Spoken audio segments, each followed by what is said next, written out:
Look at this damage on the Hellbrute, man. We are cooking. Absolutely deleted. Oh, we are surrounded. Give me my... Give me... Oh, where are they? Come on. Remove them. To get the most out of our assault class, there are a few things that you need to get your head around to start with, and they are animation cancelling and just knowing which attacks to use and when. So I'm going to demonstrate a few key ingredients here, and the first one is very simple. Just do pommel strikes to initiate attacks on small enemies. This opens up a gun strike instantly and allows you to get armor back, and since they implemented this mechanic into the game with the recent update, you can stay alive for a long time. And I will try and layer over some footage during this section so you can see it in action as well as me demonstrating it here.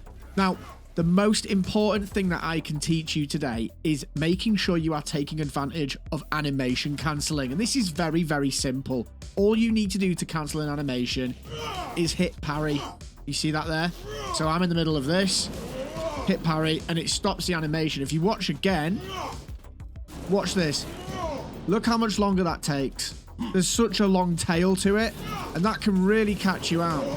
So by using that, we break that cycle, and it lets us get our attacks in quicker. You might be like, well, FaZe, what's so good about that? Let me show you. So if I do a regular attack rotation with the start of a pommel strike, and then a light into a heavy, and I'm sat there in the animation, I can speed things up. If I go pommel, light, heavy, cancel, charge up, and now I've got my aftershock, and this thing absolutely slaps. And the beauty of this, folks, is you can use this technique to chain together attacks that you wouldn't usually be able to get off as quickly due to the long animation tail. So if you watch this one, we can go light, heavy, animation cancel, straight into an aftershock. As soon as we see the lightning, we can go boom, boom, and then you can animation cancel again and go light, straight back into it again with a heavy, chain it again and go back into a long aftershock. You can charge it right up to get even more damage.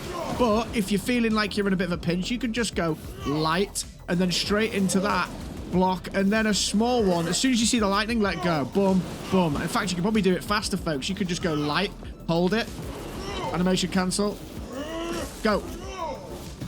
Choice is yours, folks. And obviously when you're using things like the jump attack and you go in, you crash, light, heavy, and you can go even quicker than that. If you're in a real pinch, what you could do is you could open with pommel, cancel, and then just hold it down straight away and go straight away. Boom, boom, cancel, hold it down again, boom, boom. There's loads of combos. You just need to play around with it and get a feel for it, folks. But this is your end goal, really. The more attack window you have, the more you can concentrate on looping it for longer periods of time. But I find that in the heat of battle, it's usually absolutely destroyed. Hilarious.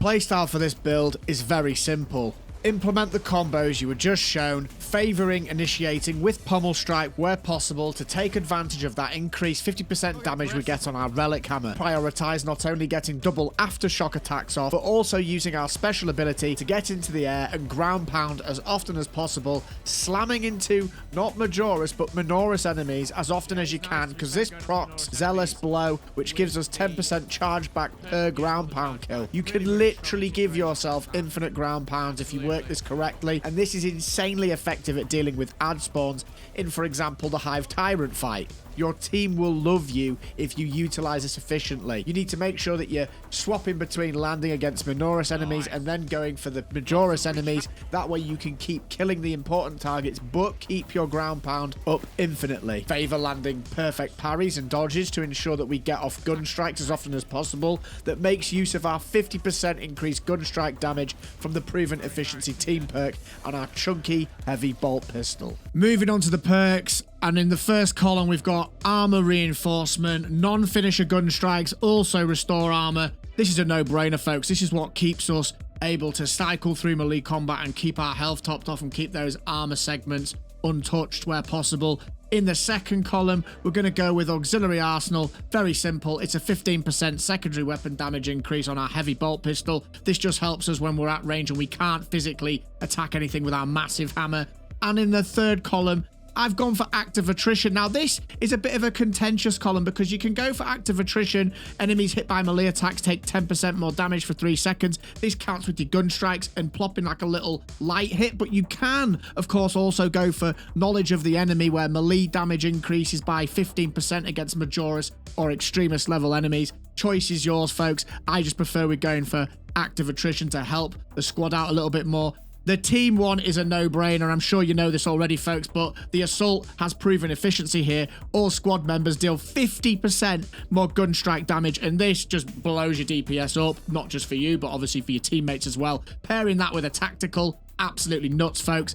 Into the 5th column, we've got Hammer of Wrath. After a ground pound, you do not lose control upon taking heavy hits, and you cannot be knocked back for 10 seconds. This is more useful than it sounds. It puts you in a position after you've done a ground pound to be able to stand your ground, ironically, and actually get your damage off. And as you've seen in the video, using that animation cancel combo that just does utter devastation is absolutely essential if we are going to max our DPS. So we need to make sure that we're not getting flinched. The only thing that can is those annoying little smallies when they have their parryable attack that sticks into your shoulders. But besides that, this is a really, really good choice. You can, of course, just take things a little bit more simply and go for Smiting Angel for that 10% increased damage, but I much prefer the opportunities that Hammer of Wrath opens up for us. Moving on to the next column, we're going to go with Zealous Blow. A ground pound kill restores jump pack charge by 10%. This is absolutely clutch. If you've got a massive group of Minoris enemies nibbling at your feet or causing you problems, you can jump straight in there, splatter them all, get your charges back, and as you can see in this clip now, there are moments like in the Hive Tyrant fight where you can absolutely cook those waves that come in just by slamming down over and over again, and it becomes very useful not only as a pure DPS output but also as a way of escaping a bad situation. So absolutely recommend this one, folks.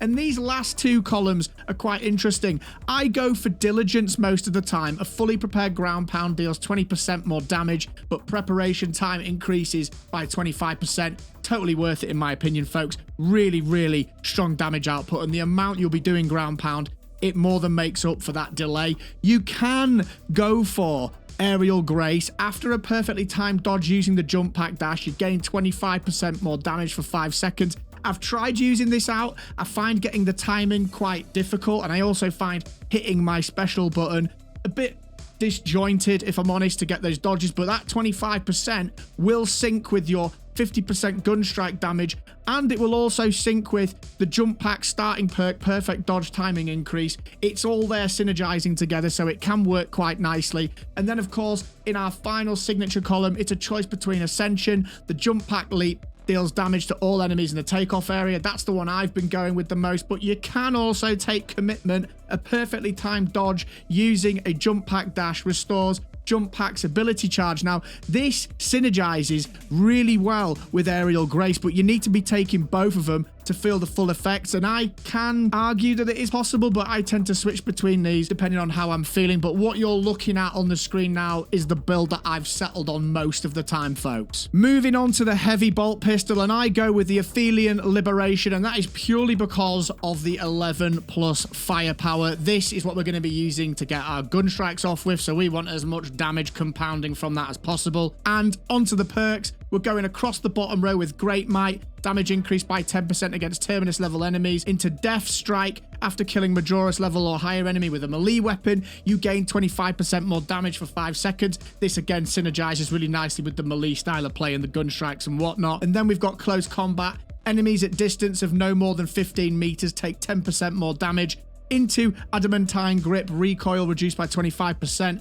Iron Grip, after a gun strike, even more recoil reduction, 35% for 5 seconds. And then Extended Mag for, well, you guessed it, an extended magazine of 15%. And then we have the usual top tree row, Headhunter for 10% more damage, Headhunter for 10% more damage. And then we've got Adamant Hunter. When your health is below 30%, headshots deal 25% more damage. And finally, Home Precision. Equipped weapons maximum spread decreases by 25% when firing without aiming. Moving on to the hammer, we're using Aphelion Liberation, and this is purely because of the fencing defense stat on it. It makes the parries much easier, and you'll be doing this a lot, folks, so no surprises there. And into the perk tree, It's straight across the bottom, folks. We've got perpetual strength for 5%. We've got aftershock preparation time being reduced by 30% with fast prep. We've got perpetual strength again for 5%. Shattering impact, the ground slam area effect radius is increased by 50%. Absolutely awesome. Then we've got seismic chain. After performing a ground slam, hold the attack button to perform an additional ground slam. Yes, please. Absolutely awesome. And then perpetual strength for 5% more. Of course, our Tyrannid Slayer for another 10% more damage against Tyrannid Slayer for 10% more damage against, of course, Tyrannids. And then Kill Streak. After 10 enemies have been killed in rapid succession with a light combo, you don't lose control.